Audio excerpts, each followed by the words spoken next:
Pada video kali ini, kami dari kelompok 4 akan memparodikan aliran filsafat di SMK Swasta Markus 1 Medan. SMK Swasta Markus 1 Medan adalah salah satu sekolah kejuruan di Kota Medan yang beralamat di Jalan Kapten Muslim nomor 226 Helvetia, Kecamatan Medan Helvetia. Setelah kami melakukan observasi di sekolah ini, kami menemukan bahwa di kelas 12 diterapkan aliran progresivisme. Aliran progresivisme adalah aliran filsafat yang berpendapat bahwa pendidikan berpusat pada siswa dan memberi penekanan lebih besar pada kreativitas, aktivitas belajar, dan hasil belajar dunia nyata, dan juga pengalaman teman sebaya. Progresivisme berpendapat bahwa peserta didik memiliki kemampuan untuk bereksperimen dalam pengalaman hidupnya, karena adanya bekal pengetahuan dan kemampuan yang telah dipelajari dan dimilikinya. Sedangkan di kelas 10 dan 11, kami menemukan campuran antara aliran progresivisme dan materialisme, di mana materialisme adalah aliran di mana guru lebih aktif dari siswanya, serta guru yang merancang semua pembelajaran dan peserta didik hanya menerima saja. Nah, berikut ini adalah video parodi dari proses belajar mengajar di SMK Swasta Markus 1 Medan. Check it out!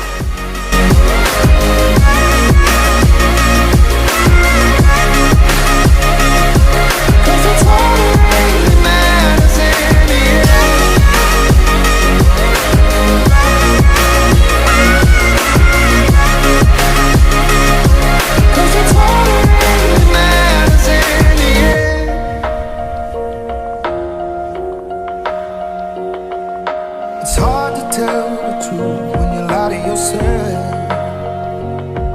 Always give.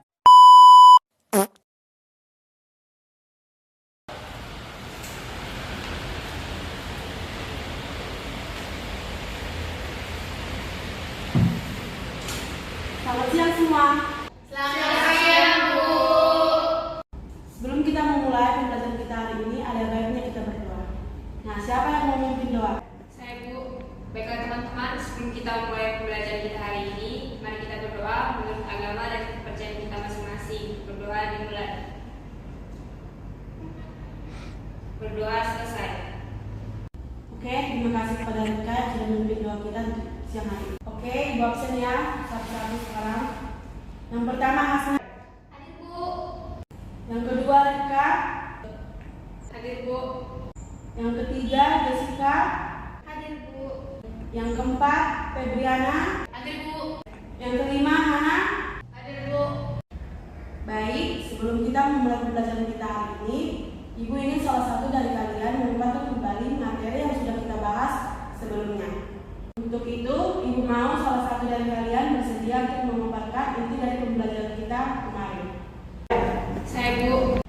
Silakan. Menu-menu atau fitur yang terdapat pada Mayot ada 5. Yang pertama yaitu open. Open digunakan untuk membuka file sebelumnya. Yang kedua ada create. Create digunakan untuk membuat file atau data perusahaan baru.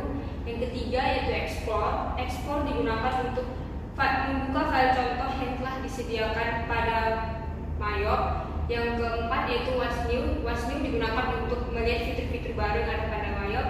Yang kelima yaitu menu exit digunakan untuk mengakhiri atau keluar dari program Mayot.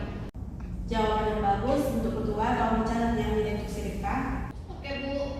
Sekarang pembelajaran kita yaitu membuat data perusahaan yang baru. Nah, minggu kemarin kan Ibu sudah meminta kalian untuk mempelajari bagaimana langkah-langkah menggunakan Mayot. Untuk itu, salah satu siapa yang bisa memaparkan dengan baik langkah-langkah membuat Mayot? Saya, Bu. Febri, silakan. Dari yang saya tahu, untuk mengoperasikan Mayot itu pertama tentu saja kita buka aplikasi Mayotnya kan, Bu. Baru nanti setelah kita buka Mayotnya ada 5 menu seperti yang tadi dijelaskan Rika tadi. Nanti kita berhubung membuat file yang baru, Bu. Jadi kita buat pilihan klik. Oke, pilihan create. Setelah klik kita tekan next, lanjut mengisi introduction, yaitu yang pertama itu company information. Nanti di company information itu ada nama perusahaannya, adresnya, email, serta nomor telepon atau nomor faxnya juga. Lanjut kita tekan next, Bu, masuk ke accounting information. Jadi isinya periode pencatatan dari laporan keuangan itu sendiri, Bu. Kurang lebih seperti itu yang saya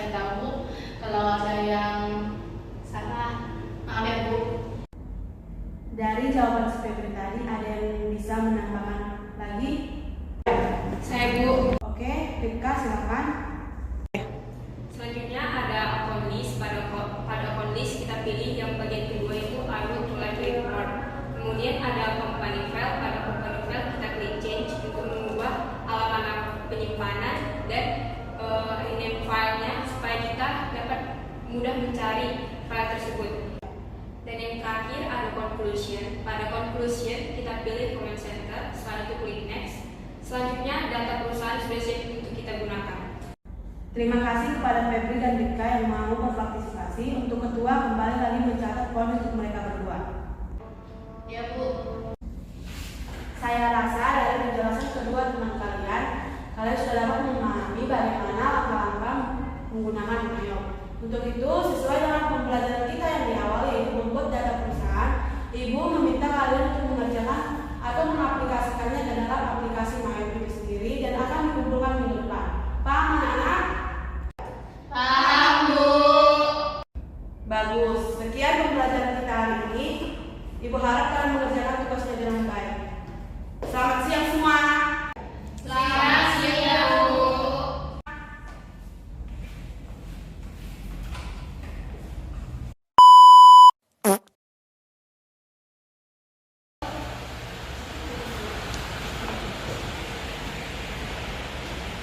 Oke, siang semuanya. Selamat siang Bu. Tadi siapa yang absen hari ini? Ibu.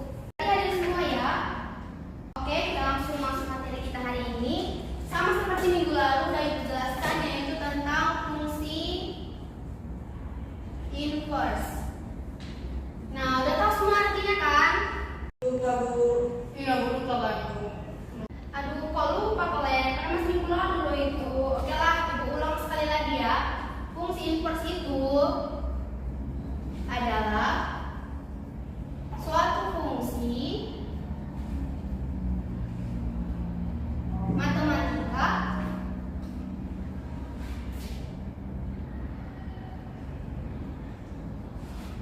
yang berkebalikan dengan fungsi aslinya.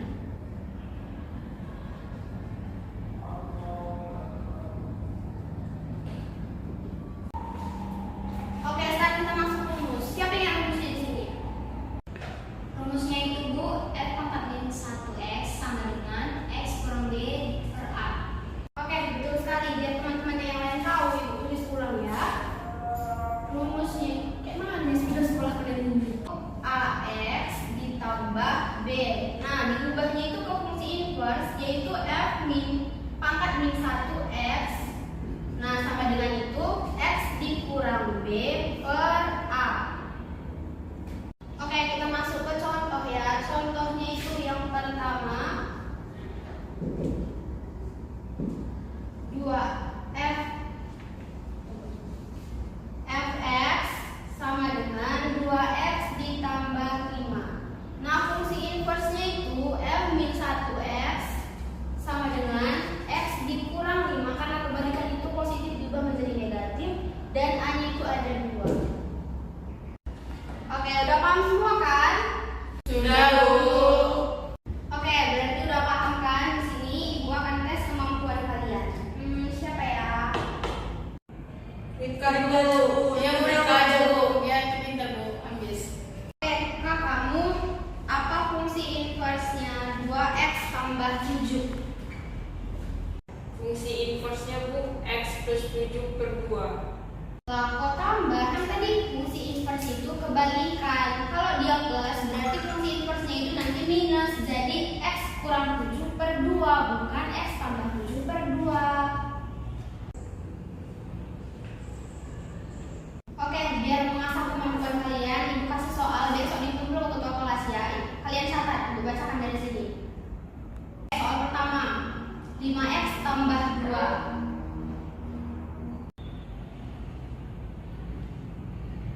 Oke, yang kedua 3x dikurang 5.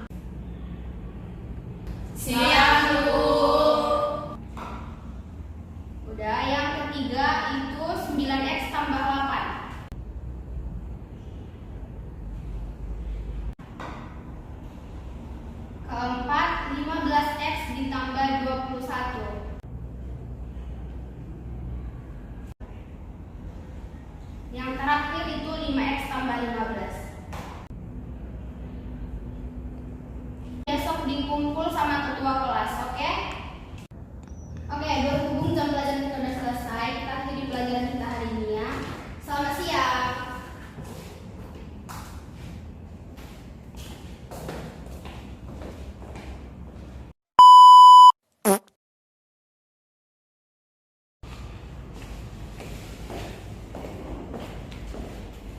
Oke, selamat sore anak ibu semuanya. Selamat sore, Bu. Baik, kita lanjut pelajaran kita aja ya. Minggu lalu kita kan belajar tentang produksi atau manajemen produksi kan. Ada yang ingat ya di sini? Ingat apa, Bu? Ingat apa, Bu? Ingat yang 5 unsur yang diperlukan untuk membuka usaha itu? Saya, Bu. Kalau ingat, coba jelaskan sama ibu. Metode, mesin, cuma itu aja yang saya ingat. Oke, penjelasan mereka sebenarnya udah bagus, cuma masih ada yang kurang. Ibu tambahkannya, ibu akan ulang semuanya supaya kalian semua bisa ingat dengan jelas. Dan ibu harap setelah ibu jelaskan, ibu ngomong lagi loh kalau ada yang tahu dengan lengkap. Jadi, untuk membuka usaha itu kita perlu 5M, bukan 5 miliar, tapi 5 unsur-unsur dalam manajemen. Ibu catatkan ya.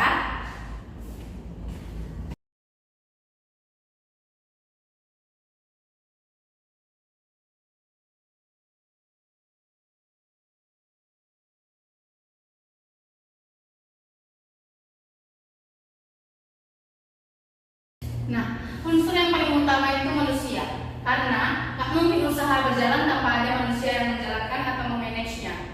Terus yang kedua itu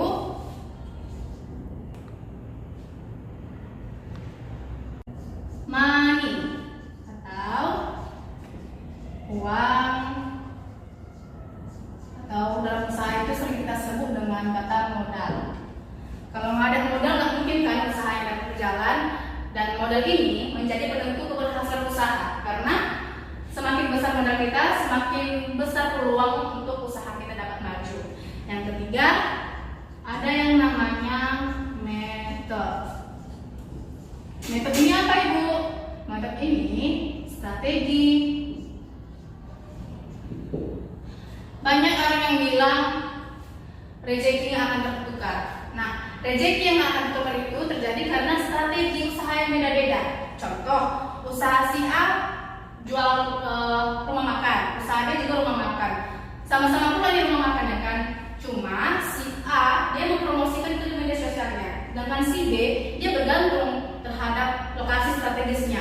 Padahal kalau kita teliti, orang dari sosial media akan berkunjung ke rumah makan A tadi ketika melihat iklannya si perusahaan A atau rumah makan A.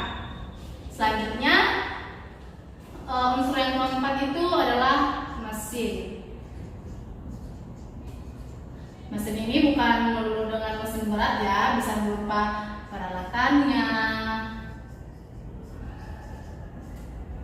perlengkapannya juga bisa.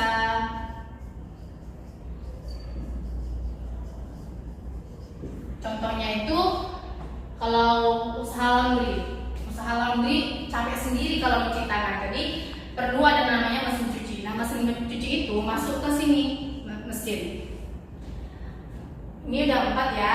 Selanjutnya unsur ke 5 itu markets. Ini pemasaran. Seperti yang aku bilang tadi, walaupun ada 2 usaha sejenis yang berdekatan, kalau dari segi pemasarannya ini bagus, usaha itu akan berjalan dengan lancar. Maksudnya marketing yang baik itu kayak mana, Bu? Seperti tadi, mengiklankan, mempromosikan, memberi diskon, atau mungkin memperkenalkan produknya mungkin kepada tetangganya atau lingkungan sekitar. Kurang lebih seperti itu. Sampai sini ada yang mau ditanyakan?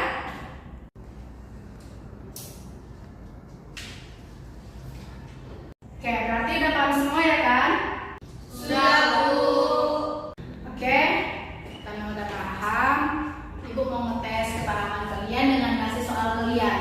Soalnya itu kalian analisis, kalian pilih usaha apa yang mau kalian jadikan, maksudnya yang mau kalian terapkan ke 5 unsur ini. Maksud misalnya ekonomi tadi, manusianya itu apa? Ya karyawannya dong. Money-nya itu apa? Modal untuk laundry itu berapa? Itu seterusnya. Dikumpul sama ketua kelas ya. Besok Ibu tunggu. Oke, berhubung sebentar lagi kita akan pulang. Kita akhiri pembelajaran kita. Terima kasih untuk perhatian kalian semua.